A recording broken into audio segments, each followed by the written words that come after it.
we, don't have a whole lot of time tonight, and this is being videotaped for the first time ever, I want to take the opportunity to give the people sitting at my virtual roundtable, my real round, opportunity to introduce themselves, give you guys a little bit of information about themselves, a little short bio, and basically tell you guys why they're here in Boston today.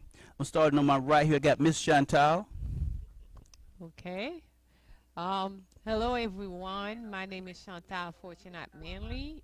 Like Robert said, I'm traveling all the way from Atlanta, Georgia, and I'm a diehard Rob Legend show follower. So I've been there from the beginning. So I'm here for the Holy Cross Convocation.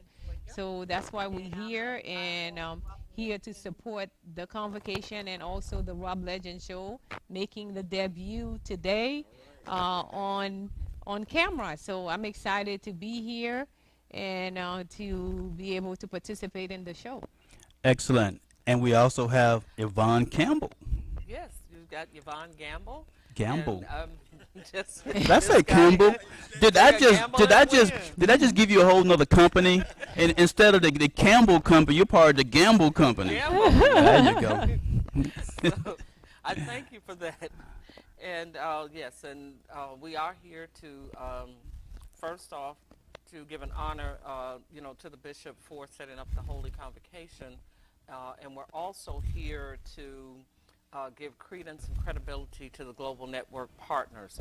We have some very, very exciting initiatives coming down the pipeline for the people, of Boston, actually for the people of Boston, Atlanta, Chicago, around the nation, and as well as internationally. Costa Rica, Brazil. So we have several different initiatives coming out here in the near future. I'm not going to preempt them, but I will say we'll give you a little bit of a taste of flavor and just a little bit about myself.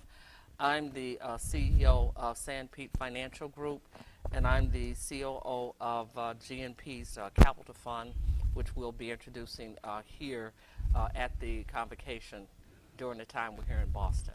Excellent. Welcome to the Rob Legend Show. And we also have the Miss Patricia. Well, my name is Patricia Kelly Spicer. I'm a native of Boston, Massachusetts. Wow. Born and raised here. Of course, Bishop is my father. And I live in Atlanta, Georgia. I've been there since '95. I don't want to date myself. Sound like you might be a Georgia peach. You are no longer a Bostonian. You are a Georgia peach. Bostonian. A Stanium. They got a stain. And so right now, I've been in banking for almost 30 years, but right now I'm doing real estate. I'm a realtor. I help and educate people in getting them and their families into homes. Excellent. And to the right of you, Bishop Kelly himself. Wow, I'm really, really blessed and excited. I'm excited because of you all. I'm excited because of you, Rob, who got here on Monday, and you hit the ground running. Really, literally. Didn't even get to my house. But you've made some really outstanding connections here, and that I believe is going to really benefit and bring a lot of fruit going forward. But I want to say this, that we're here because the Lord has directed us here. It's not because of anything I've done, but it's because of God's ordering our steps. All right. And really, the story, it is a story. Yeah. The story is what I believe that people will get excited about, that each one of you can tell. Absolutely. And so I don't need to say a whole lot, except that I just thank God that I'm part of the fellowship. I thank God that God chose me to be at the helm. I didn't really ask to be at the helm, I'll tell you right now. I just would love to be part of what God is doing. That's pure and simple. That's good but enough. Let me just be specific and say this. People know me in Boston, and now you all know me in Georgia. But Okay. there's other cities that people know me. And that's because of what God has done through me. And literally, I thank God because we're bringing some extraordinary, God has placed in our hands the opportunity to bring some extraordinary benefits and features to people who need it the most. I'm one of those that need it. But there's other people out there that, that are homeless. Mm-hmm. Some people are just maybe one paycheck from being homeless. There's other people out there that don't have jobs. There's people out there that have health issues. There's people out there that has been eliminated from economic progress. Our communities, our families are suffering. I can go on and on and on. That's why I'm excited, because God is placing us in a situation so that we can make a difference. And so my history, I guess, and my titles and all that doesn't matter. But to be at the helm of God's movement, to me, is exciting. And so, Rob, you're part of it. Chantel, you're part of it. Yvonne, certainly a major part of it. Patricia, you've been there from the womb.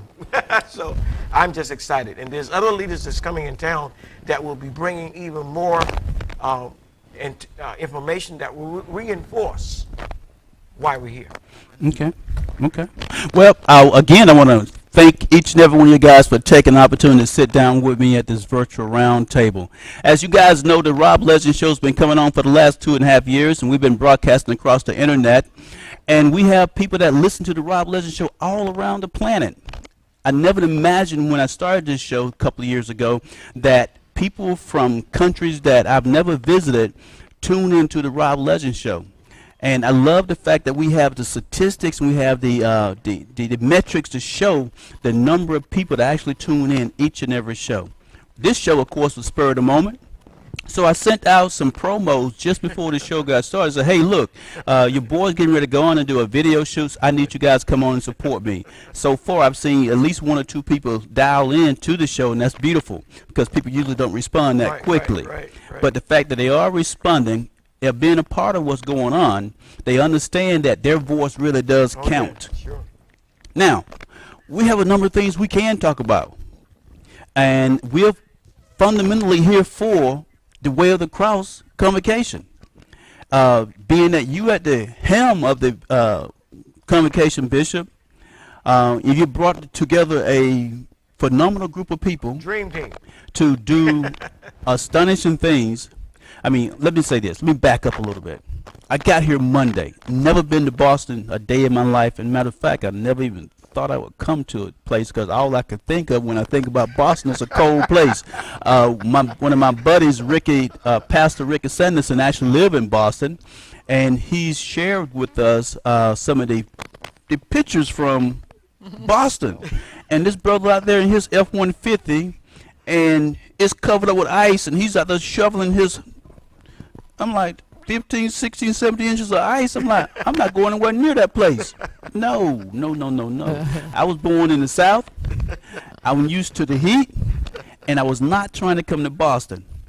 So if Bishop Kelly had not come to Atlanta, Georgia, College Park, and in Marlboro actually, and invited me to come, I probably would never come to Boston. I have no desire to be cold, ever. It's not cold this week. You know, when that's funny because when I showed up Monday, I called home and I said, "Hey, it's cold out. It's cold up here. It's 61 degrees." The family was like, family said, "You might need to go and buy yourself a jacket." I'm like, "I'm not buying a jacket. I didn't come here to spend money."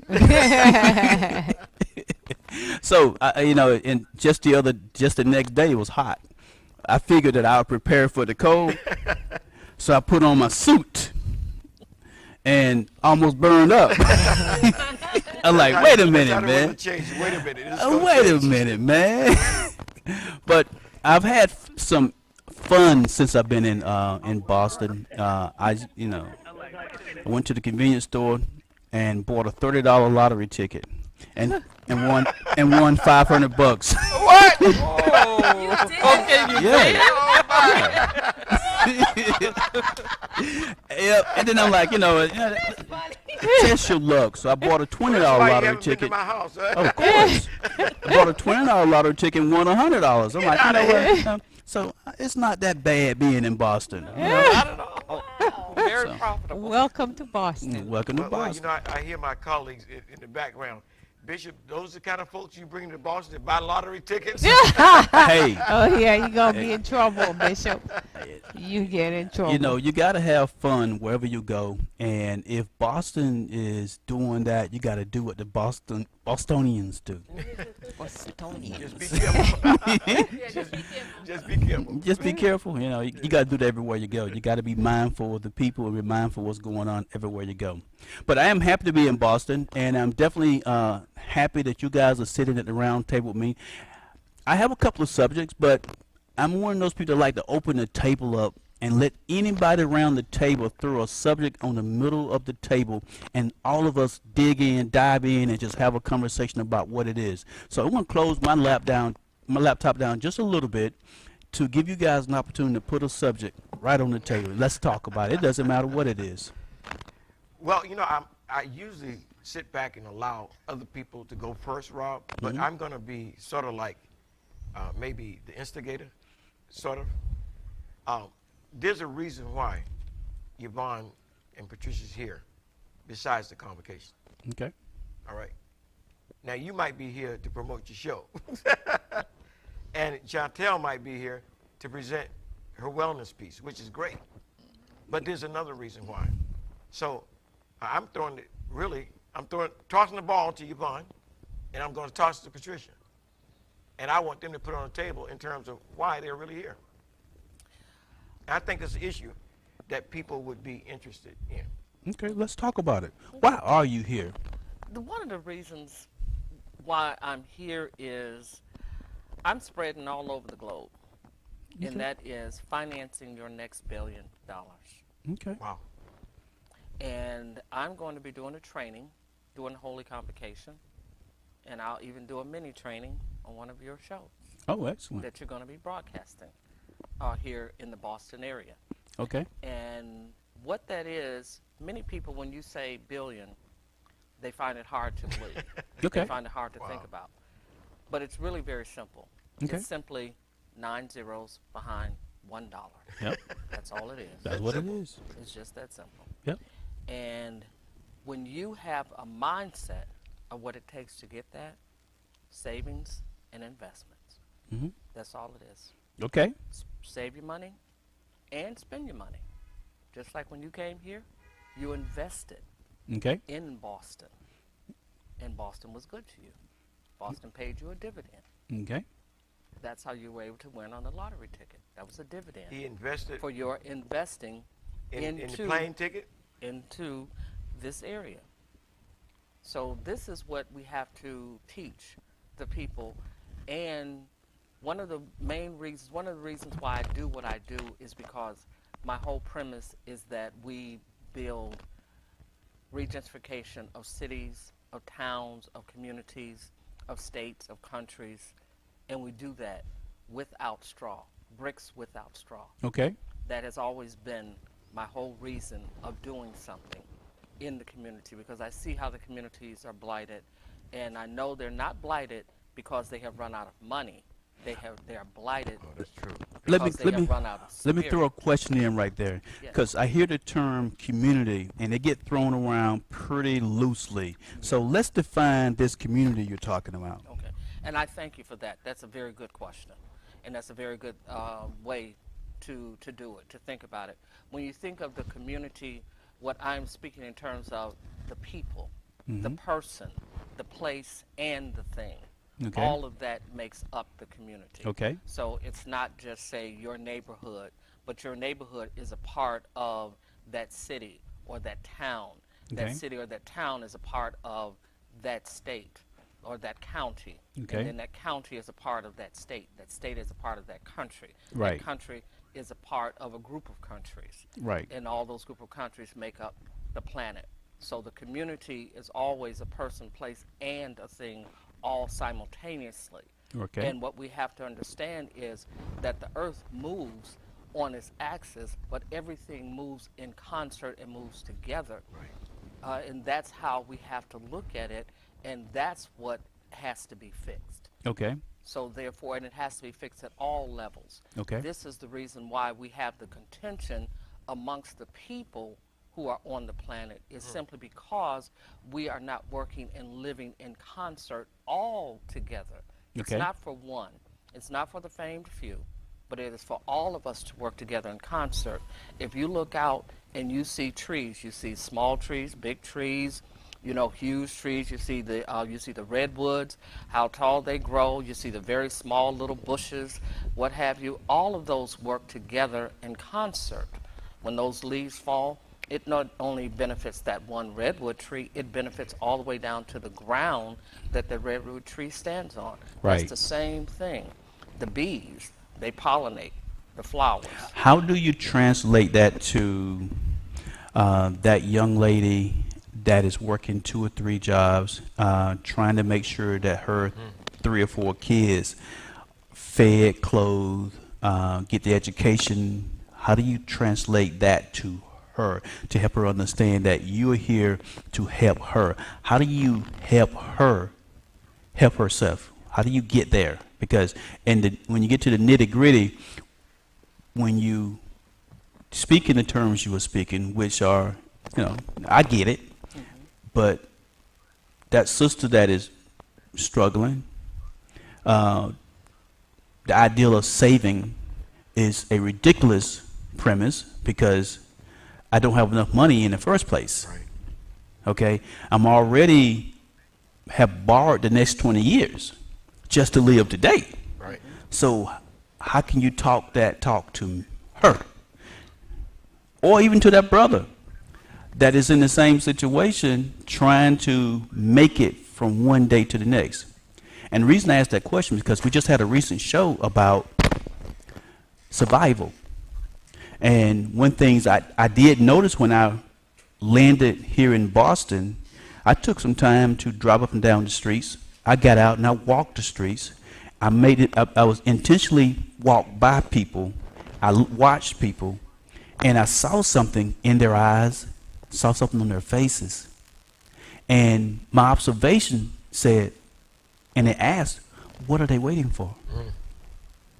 I'm glad you looked into their eyes and you asked the right question. What are you waiting for? They're waiting for something. Yes. And And on the- they're waiting on the wrong thing. What are they? What is They're it? waiting for someone else to do it for them. And they're waiting on someone else to give them that what to do. Every human being on this planet wants to survive. Yep. Survival just simply means taking a breath. Right.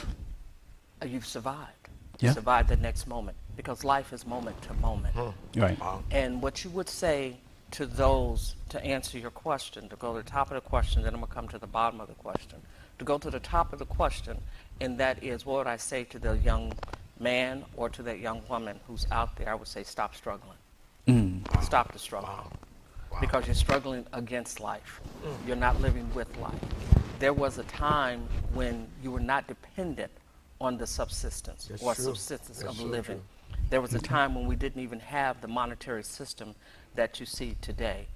Many times the monetary systems that have been put in place not to move you forward, but to move you back or to keep you where you are. Yep. And what happens is this.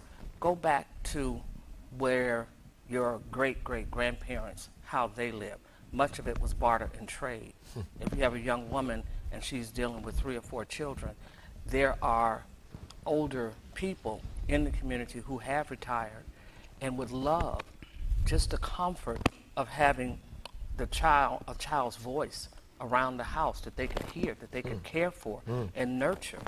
And that would help them. Because why? They would see the young woman as she's trying to do something for herself. She's trying to better herself. I had sitters. I had a 6-figure income. But I didn't pay my babysitter more than $35. That's all she charged me. She was a retired school teacher. She wanted the comfort of having someone to come to the house. this is what she had been trained to do. This is what she loved to do.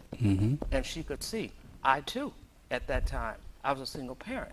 Right. And she could see that I wanted to, like Patricia said, she's an educator, that I wanted to be educated because I knew that I can continue to work that job that was, coming from high school. It was making a lot of money, but unless I educated myself, I would have been sitting at that same job Right. for the rest of my life. That's the same thing that we say to that young mother Okay. and to that young man. And we say, reach out to your community. Don't just walk by your community. There's someone in your community, they need something that you have. So your message there is, and I heard it from the beginning, is that you have to find that point of connection. That's correct. You have to find that shared struggle. Yes.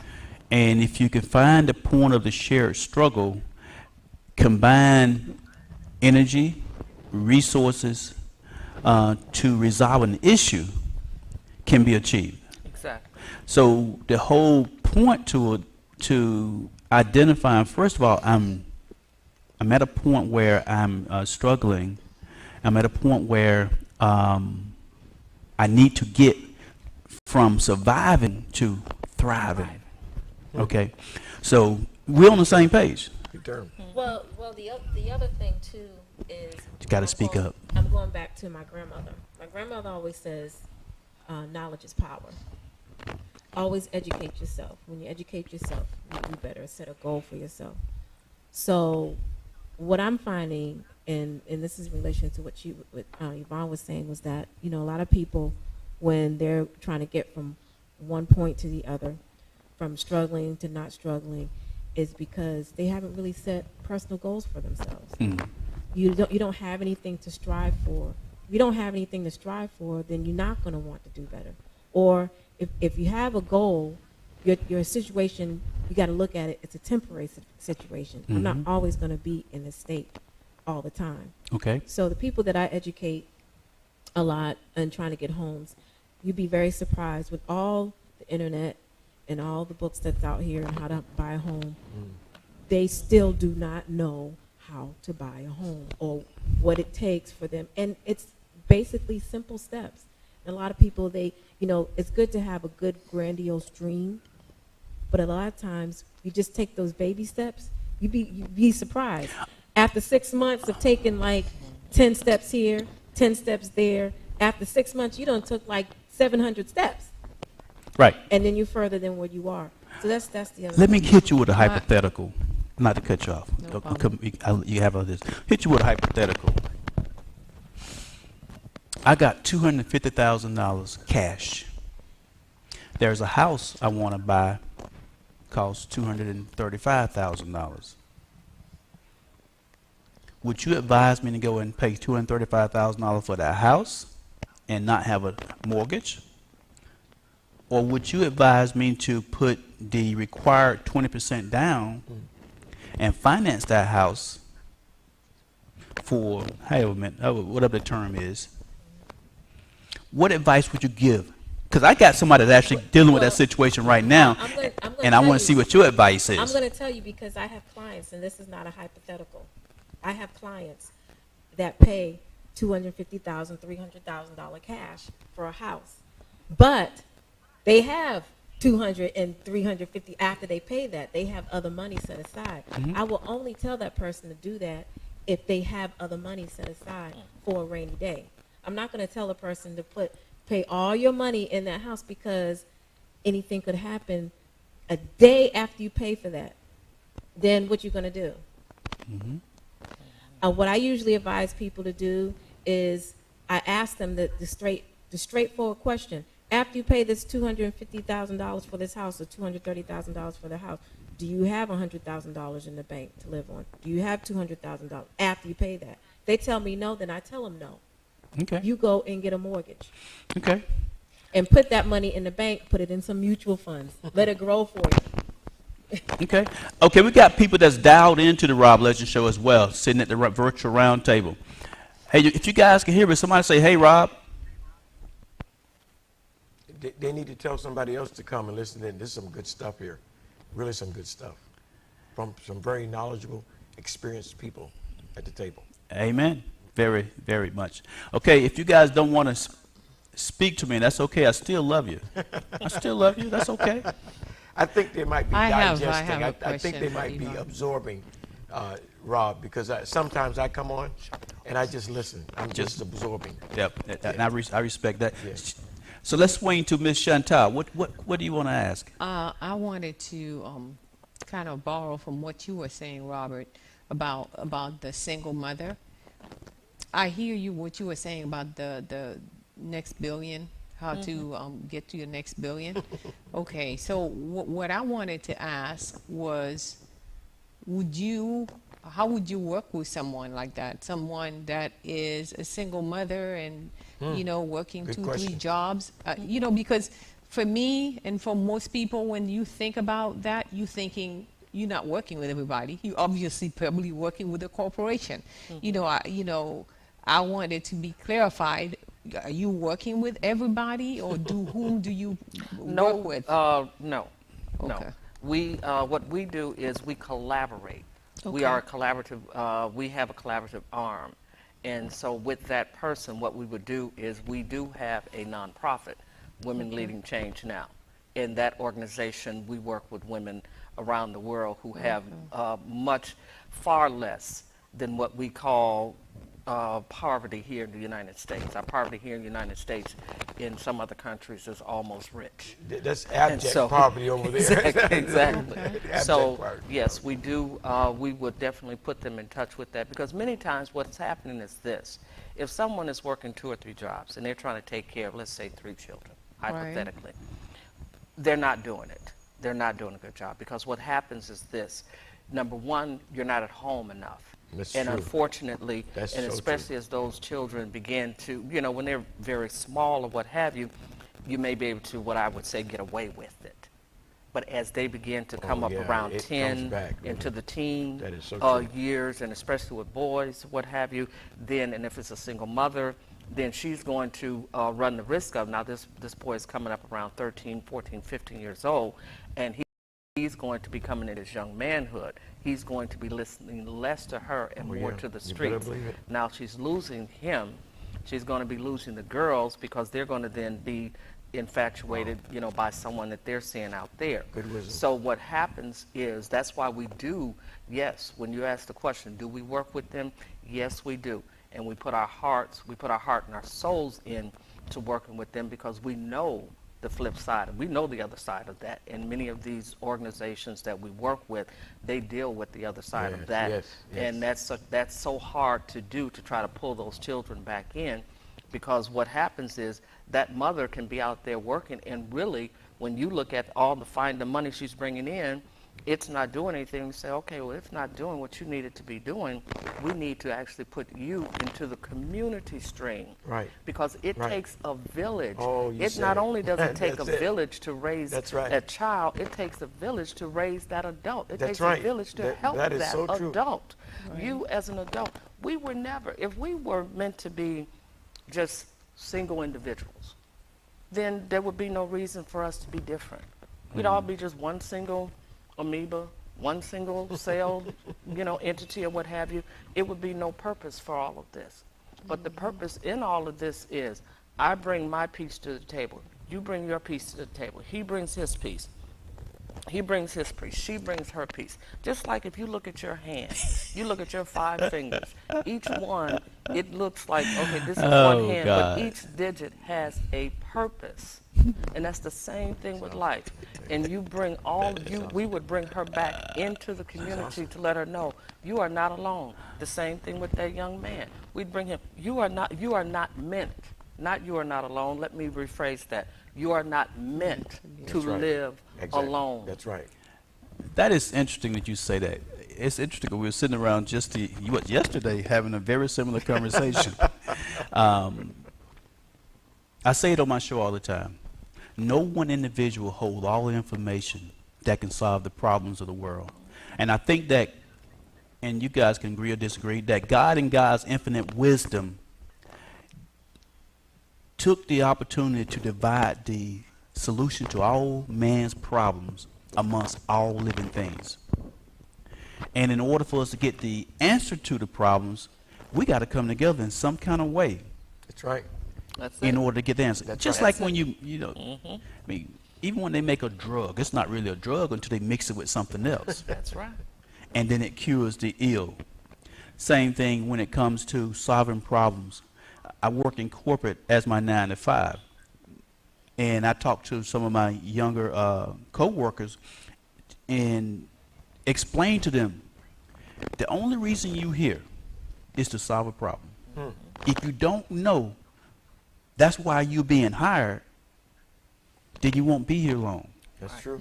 That's just that simple. You're here to solve a problem. That's it. You guys got on an airplane and flew to Boston today to solve a problem. Did. It's just that simple. Amen. Amen. There is a problem right here in Boston, which probably all over the country and around the planet All the urban centers. that need to be solved. That's true. So when you apply that wisdom that God imparted upon us, that infinite wisdom, combined with other people that see that vision, it makes it possible to solve the problem. Amen. It's just that simple. And it's amazing that you sit here and you're saying that same thing like, you've been reading my book. Yes. Yes, I have. Yes, I have. There's a plug. There's a plug right there. You've been reading my book.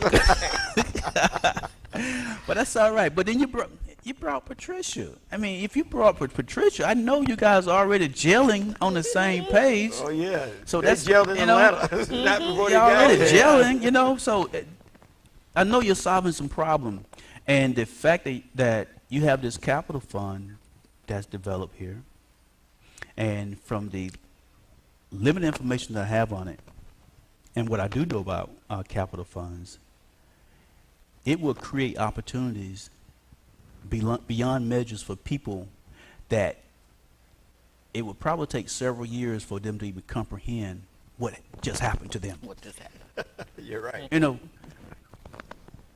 We are. Let me kind of expound on what you just said, because you're absolutely right.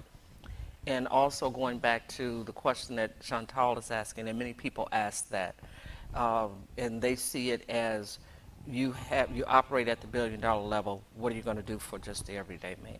That's right. As this particular capital fund, I can't speak to all, and this particular one, as we are developing, and yes, our clientele, they are at the 10 million plus level, and that's very good, because that benefits. We go up to the $400 and $500 million, and we're doing that, and we actually receive our funding from that, and we receive our payback on those things. Guess what we're able to do? We're then able to take that money and put that into that community. That's right. Absolutely. And let that That's money right. then flow. Absolutely. And so that way, that's how the money stays within those communities. It can go outside of the community, and you can gain money, and you can bring that back to all the communities. And that's not just one community. As we've said, that's urban centers. let me hit you with something right throughout. quick, because here's part of the problem. The community, and I'm going to be more specific about the community. I'm talking about the community of Black Americans. Okay, that's the community I'm talking about, right? When I say community, I don't know if we talk about the same one, but that's the one I'm talking about. I have seen in my lifetime my community bleed its resources. It bleed it in such a way where it does not come back. Can I make a correction to that? Go ahead. Your community, you can only bleed something if you have the blood. Okay. Your community has not bled Wow. itself. Your community has been bled. Okay, that's true Lord. too. Oh, Lord. That's so true the too. first That's thing deep. that you That's deep. have to, the first thing that we have to understand is the narrative Okay. and who's Let's rewind done. that. Let's So re- let me just Yeah. let me break that down. Okay, break it down. Okay. You didn't have any money in the first place.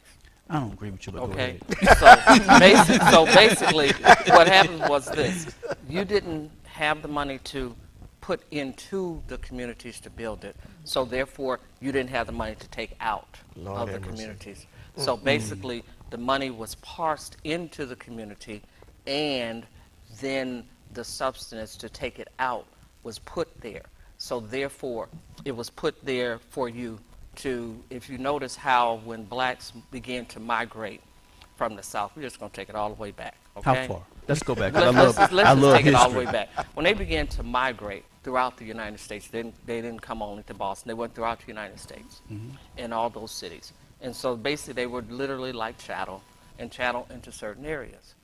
Now, get this. As those areas began to grow, because blacks are very enterprising because this is where they come from. That's It's in their DNA. That's survival. Whether they want to or not. Right. They were not surviving, they were thriving. Yes. We built thriving communities all That's right, over that's right. Harlem, in Brownsville, Chicago, Detroit, built those communities and what have you. Guess what? As you began to build those communities, you were standing alone. You were like, okay, fine. If you don't want me to come over to your side of town, across the railroad tracks, I'll stay over here. And you built flourishing, beautiful, That's right. wonderful That's true. communities. You had school Right. systems. You had job systems. You had your own systems. Everything was in place. If you were cool, you didn't have a problem. Right. Right. So then what happened is others are looking over there. And you know how the grass is always greener on the other side? The grass over Right. on the black side of the street was extremely green. Yep. And so basically, it's like, how do we tear down these communities? The same way they tore them down when they brought you over here to this country is the same way they tore them down when you had built those communities. Wow. And then they began to bleed How your did they tear them communities. down?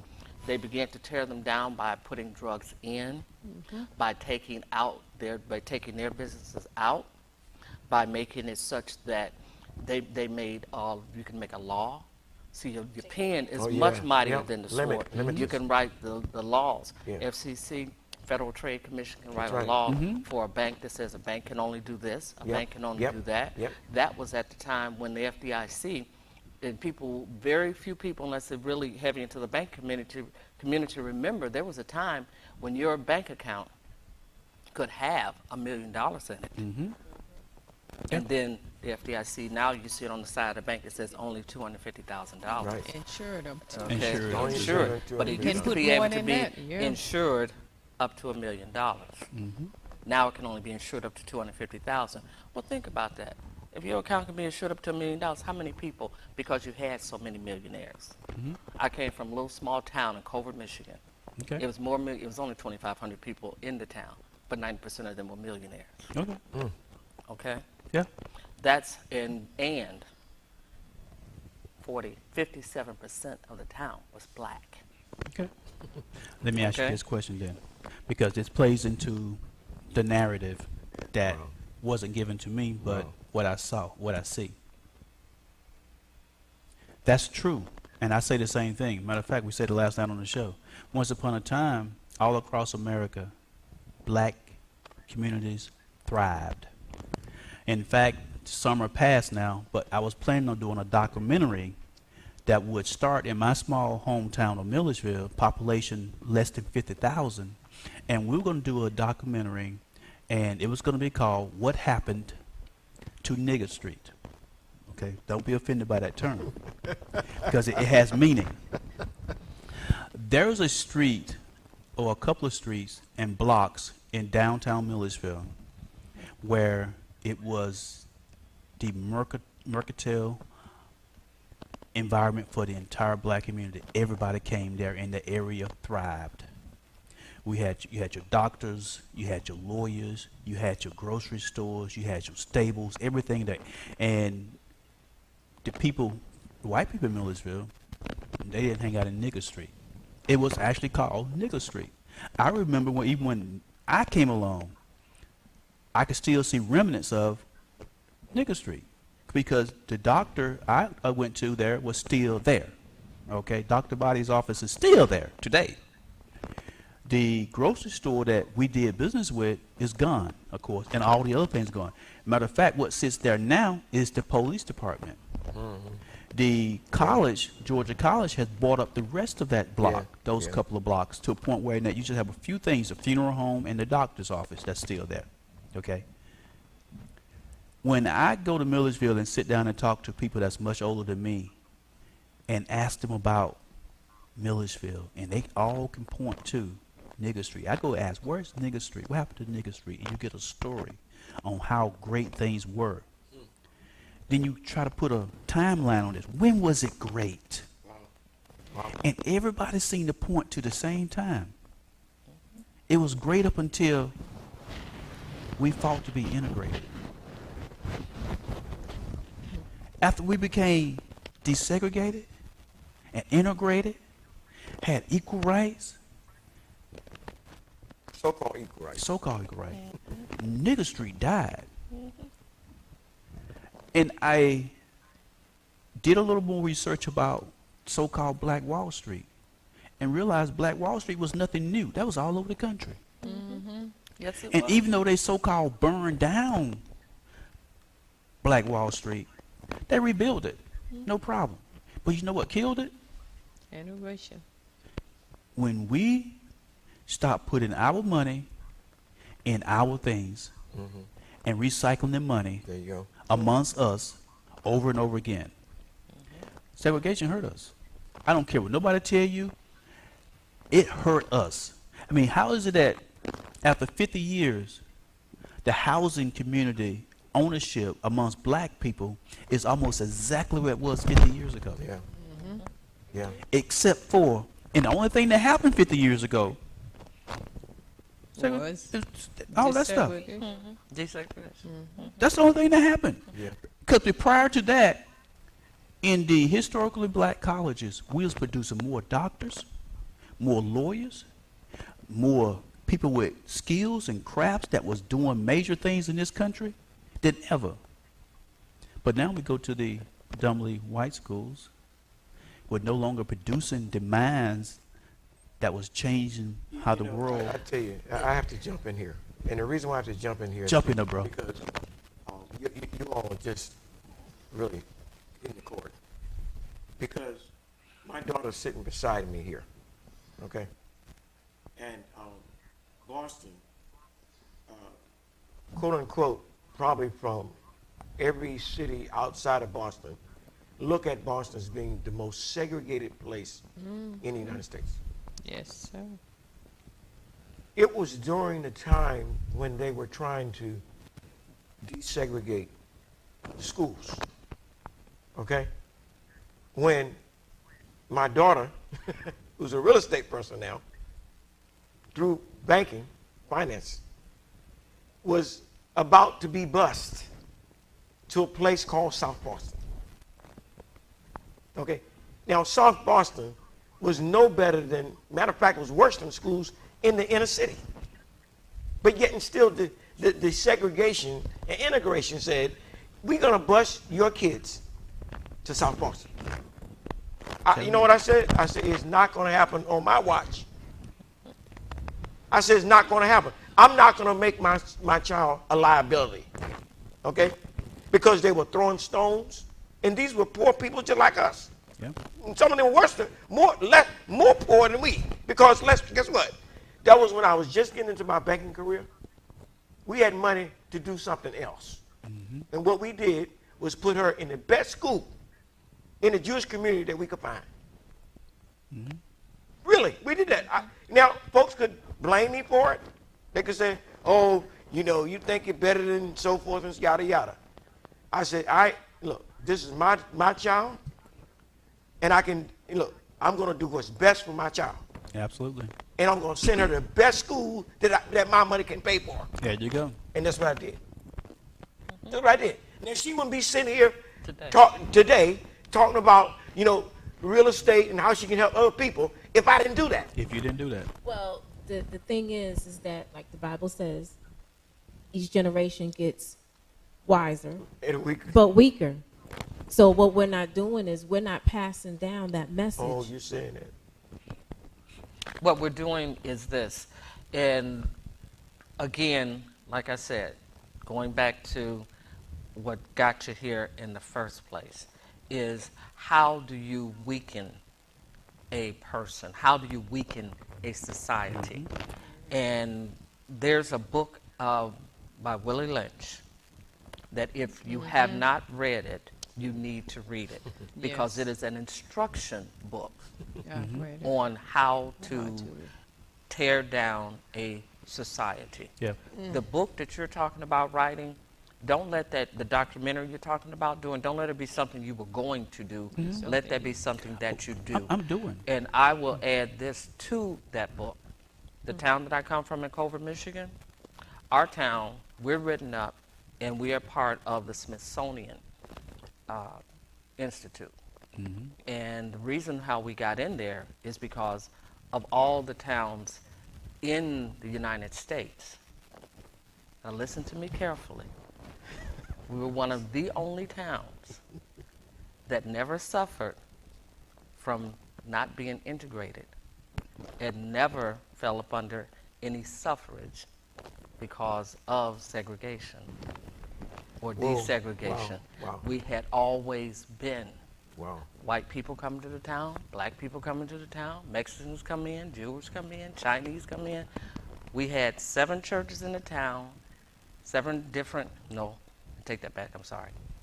We had 7 religious centers in the town because we had synagogues, and we also had mosques in the town, and then the different Christian religions. Right.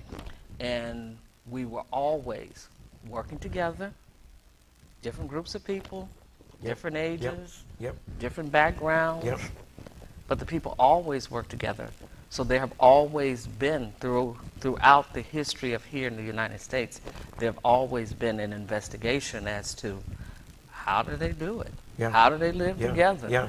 We don't, everybody goes about their business doing what they're doing, what have you. We're farmers, we're industrial, we have, scaffolding companies, we've got nuclear power plants, so we got scientists in the town, everybody. We cover every single industry that there is. Right. Let me jump in again, because what you're going to say, I'm going to wind it right to where we are right now. Okay. Take it. This community here, okay, going back to before the civil rights movement, was predominantly Jewish, okay? And these were poor Jews that came from Germany, Romania, Russia, Bosnia, okay? All these were Jews. And if you drive through this community, you'll see 3-family homes, because they weren't wealthy enough to own a single-family home. And so what they did was build. This was the Jewish ghetto, okay? But when we think of ghettos, it was not a depressed area by no means. These folks came over here, rolled up their sleeves like we did, if we had the opportunity, and they built the community. Now, it became the wealthiest community. I'm talking about where we're sitting right now.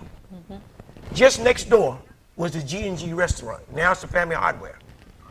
The Jewish people met there every Sunday, every day, talking about building a community, talking about, building wealth in their families. Presidents could not even get a vote out of this area unless they went to that G&G restaurant. You know what I'm saying? Now listen, what I'm saying is that this is how culture and community can grow if it's not corrupted. Okay?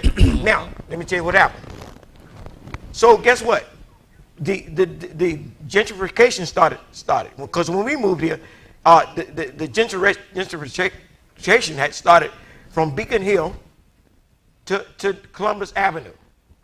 So all the blacks were living over there in the South End. Okay? Now all the blacks live in the areas where the Jewish and the Irish have left. How did that happen? Because when civil rights came, they said, y'all see what's going on here? What? The realtors.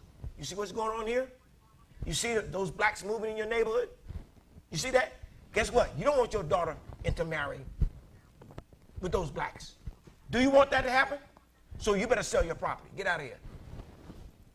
Listen, folks, if you don't ever sell your property, it's not going to change. But that's what I'm saying. That's what education and knowledge comes from, because as the other influence, they took advantage of the loopholes of the laws and the system. Yes, yes, they did. That's what they did. Yeah. But because But fear too. They raised the yeah, fear. they raised the The fear. fear was But caused them. at the root of all of that is the thing we started the conversation with, division. Yep. Yep. And in the middle of division is an opportunity to make money. If I can Better divide believe the it. two of you, Better believe Divide it. and conquer. I go to you and say, Patricia, Vaughn is going to mess you up. That's right. Let me sell you some pepper spray. There you go. Because she bought some pepper spray and she said, as soon as she see you, she going to spray it in your eyes. That's right. Then you're going to say, give me two. Then I'm going to go back over to Vaughn and say, Vaughn, Tricia bought 5 canisters of spray, Yeah. and she said she going to get you You're before. going to get 10. That's what I call manipulating the system. That is what our government, And playing on our fears. that is what our government has done all around the world. That's what the Europeans and the other have done all around the world, have But gone that into here- societies and divided them and sold weapons to both sides. We do the same thing here. I want you to speak, Chantal, but I want to catch this because I want the listeners to understand this. That when you're talking about war, when you're talking about going to war, and when you see that your numbers are not as great as those of your enemy, Yeah. then what you do is that is an old strategy of war since the dawn of time, and that is you divide and conquer. That's right. Because Exactly. you've got to then come up with a system of how can I win Right. this war Right. when they already outnumber me 10, 100, or Right, 200 to right. 1. We can't beat them on sheer numbers. Right. So what we Gotta will use beat your them brains. on is strategy. Yeah. Right. So that's the strategy to divide and conquer. Yes, Yep. Chantal, I'm sorry. Yeah, that's what I was about to say about we have not listened. We have. We have not You're right. learned the lesson that they're trying to divide us. It's almost like redundant, really, to me, is that we as a people, when I mean we, I mean as a people, people of color, Right. brown people, melanated people, have not learned the lesson about them dividing us That's on true. That's so everything true. from the So true. from the plantation Yep. all the way to here, Yep. the light skin against the dark skin, Yep. the field Negro versus the house Negro. That's right. All these mentalities, even myself from the Caribbean, mentalities about, Jamaicans don't like Haitians. Right. We don't know why, but they just don't like each other. I mean, we don't know. Right. Seriously, I mean, You're but we right. have more in common than You we do. have difference That's right. in difference, but we don't like each other. But as many times as this played over, here we are, 2018. And what have we done? Talking about the We same have thing. not strategized. And as many of us that are just so enlightened, we have not gotten a strategy where we understand that on the opposite end of divide and conquer, like in Haiti, it says l'union fait la force, meaning that if you together, nobody can break you. That's true. So it's like a That's rope right. with 2 strands That's right. is better than 1 strand. If you have 3-strand rope, you tie it, it's harder for you to break it. So in the opposite side of recognizing that divide and conquer, that's what they're using, we knew that we were stronger when we were together. That's right. Okay, you're talking about solution. Let's bring this to solution. Well, let me add to this. There's a book. Since you talk about a book, there's a book that characterizes what I just described, and it's called The Death of the American Jewish Community. Folks need to get that in Boston. How many folks in Boston really know that book? Now, it was a Jewish gentleman that helped to write that book that came out of our synagogue. Our church now occupies one of the 3 synagogues that's in this community. It's the smallest synagogue. But yet and still, listen to this, folks. The rabbi that came out of that synagogue, it's the oldest synagogues, but the rabbi that came out of this church, out of that synagogue, that was a renowned orator, highly sought after, traveled all over the world, talking about the very stuff that we're talking about now. It's almost like the Spirit's been transferred to this generation. Hello? And I happen to be one of the carriers of it, and you all are too. the death of the American Jewish community. It talks about, again, divide and conquer, that the realtors use in order to drive the Jews out to sell their property and make money. There you go. Solution. You guys brought the solution. Believe it or not, the solution to the problem is what you guys brought. To defeat division, and you know why the division is take place in the first place, is for money. It's never been about a black and white thing. You know, never. It's never been No. about the color of your skin. No. Never has. You think about Even some of the segregation. first commodities. Segregation is about money. Even before Slavery. that, even before that, Slavery was That's right. slavery. And the ending of it When was the definitely first about trading on the New York Stock Exchange was actually slavery That's right. and cotton. Exactly. The very commodities. Yes, yes. that they yes. had at the Sugar time. cane. What's that? Yeah, right? that's right. So it's always been about money. Yes, yes, it is. Even when Egypt supposedly enslaved the Hebrew, it was about money. Yes. It wasn't because they Free hated the labor. Hebrew. No. There was no hate.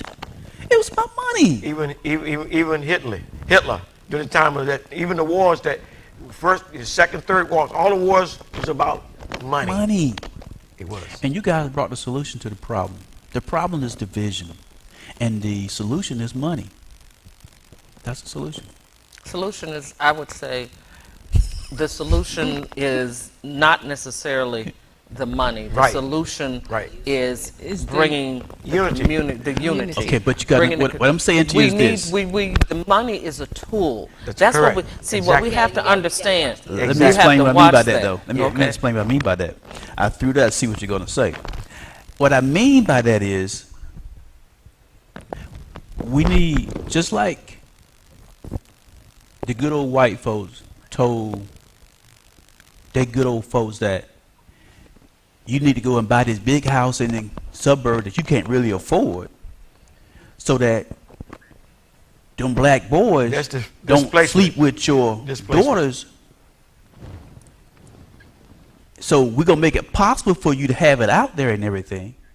But, and we're going to put some laws in place, bankruptcy and other stuff that's going to cover you if you can't do that. Because how in the heck some of these people afford some of these houses and some of what they own right in the suburb, and they work right next to me. I mean, I know how much I make. So you're not making much more than I am. And in fact, in some cases, I knew I was making more money than they was. Right. But you living out here and all of that. Yep. How's that possible? Unless, of course, you have a system in place Right. that makes that possible. It limits you, Okay. controls you, manages you. So what they did was they found a common thing, and the common thing was they gave them something physical to look at as their problem. They gave them a black face. Crime in America has a face, and it's a black male face. Okay. Overpopulation has a black face, a black female. Okay. That's in America. So they got something they can point at and look at and say, okay, this is what we can Hitting right focus on on it. as the Abortion. problem. Okay? This is the problem. So what I'm saying is our people need something else that we can focus on, that we can erase the division with. You know what? And you really, and you, with that, Rob, I don't even think you realized it, how you outlined it. What you outlined is everything that falls into the visual cortex of a human being, and that is what they see, What they see. and also what you hear Yep. and what you say. Those three things: what you see, what you hear, and what you say. Yep. When you start telling your own stories and you start bringing your news to the table and your information and putting your books and teaching your training, that's how you change everything. Notice everything that we've said here. Everything that we've said here came out of a book, out of what someone else said. These are things that you were told. And now you're repeating those things as though they are true, Right. although they are not And they're true. not. And you're looking at television and you're buying your news and you're feeding into these different news feeds that you get. And then what do? You go out on Facebook. regurgitate you it. go and you regurgitate what you've been told, although it's a lie. and you're just simply propagating the lie. You perpetuate it. And you're Yes. perpetuating Yeah, it. yeah. So therefore, you want to stop it. Stop perpetuating the lies. Stop talking about it. Change the narrative. Narrative, Do your show. Expand it till it becomes onto. Oh, it goes out onto broadcast Right. television where people can see it, they can hear it, Right. they can speak about it. Tell your own story. That's Right. why I said to you, the book that you were writing, don't let that be Documentary. that documentary that you're doing. Let that be something that people can see. Right. And do that again and again Right. and again. The reason we fought in our little town to make certain that we were included in the Smithsonian was because we had been put up under the microscope and are still up under the microscope in that town because they're still trying to figure out, because they can't divide it, what's happening. So the people can live together. Like I said, the whole reason for this earth, the whole reason for it being here is the fact that everything has to be able to live together. Right. And so therefore, you want to stop the bleed, you want to stop the proliferation, Yes. then you stop it by telling your own story, Yes. living your own Right. life. Get out there. If your community is bad and it needs sweeping up, sweep up in front That's of true. your house. Like Bishop said, when the Jews, and it wasn't just the Jews, anybody else, other people come here, you come and you see Mexicans come here, they will live 10 on a flat. You see Chinese come here, it'll be 100 of them in a house that Right. you figure 2 people can't even live in this house because That's it right, ain't big that's right. enough. Right. Okay? And they're going to stand there. When the Indians come over here, when the East Indians come over here, they sponsor one another to come They over do, here. right. And they'll have that one little cigar shop, and then you'll see, every other month it's a different person working in the shop. Why? Or working in the gas stations. Right. Why? Right. But what are they doing? They're They saving their rotate. money, saving their money, Right. putting it back in, bringing the next one over. And That's it's a what you lie do. that brings division. Yeah. It's a lie. It's always a lie. It's got to be. And let me just say this. I'm going to tell you another story. And this has to do with immigration. I know we should. The show is over. Yeah, the show is over. But I got to tell this story. The first time I went to Haiti, or I was invited to Haiti, I started telling my family. I started telling friends, and the first thing they said to me was, "You can't be going over there." They said, "Don't you hear it's killing over there? Don't you hear that those folks, you're going to lose your life?" That's what they said to me. "You're going to lose your life." Even my sister came to me and said, "I had a dream, Frank. You're going to go over there and not going to come back." Now listen,